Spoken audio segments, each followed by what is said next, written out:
പഹൽഗാം ഭീകരാക്രമണത്തിന് പിന്നാലെ സിന്ധു നദീജല കരാർ മരവിപ്പിച്ച ഇന്ത്യയോട് യുദ്ധത്തിനൊരുങ്ങിക്കൊള്ളൂ എന്നായിരുന്നു പാകിസ്ഥാന്റെ വെല്ലുവിളി. 130 ആണവായുധങ്ങൾ അത് പ്രദർശനത്തിനുള്ളതല്ലെന്നും ഇന്ത്യക്ക് വേണ്ടി മാത്രമുള്ളതാണ് എന്നും വീണ്ടും ഭീഷണിപ്പെടുത്തി. എന്തിനേറെ, ഇന്ത്യക്കാരുടെ ചോര കൊണ്ട് സിന്ധു നദിയിൽ രക്തപ്പുഴയൊരുക്കും എന്നുപോലും പാകിസ്ഥാനിലെ ഞാഞ്ഞൂൽ നേതാക്കൾ വരെ വീരവാദം മുഴക്കി. അതേ പാകിസ്ഥാൻ ഇപ്പോൾ പരക്കം പായുകയാണ്. 36 മണിക്കൂറിനുള്ളിൽ ഇന്ത്യ ആക്രമിക്കുമെന്നും ഐക്യരാഷ്ട്രസഭ ഇടപെടണം എന്നുമാണ് പാകിസ്ഥാന്റെ അപേക്ഷ. മാത്രവുമല്ല, പാക് പോസ്റ്റുകളിൽ നിന്ന് സൈനികർ പിന്മാറിയതായാണ് റിപ്പോർട്ട്. പല പാക് പോസ്റ്റുകളിലും സുരക്ഷാ ഉദ്യോഗസ്ഥർ ഇല്ല.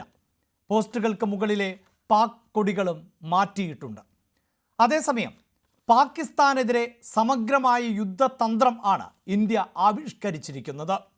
ജലയുദ്ധത്തിന് പിന്നാലെ വ്യാപാര നിയന്ത്രണവും പ്രഖ്യാപിച്ചു കഴിഞ്ഞിരുന്നു. വ്യാപാര കരാറുകളിൽ നിന്നും പിന്മാറി.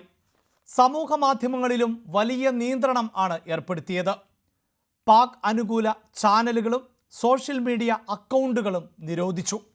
അടുത്തത് സാമ്പത്തിക ഉപരോധമാണ്.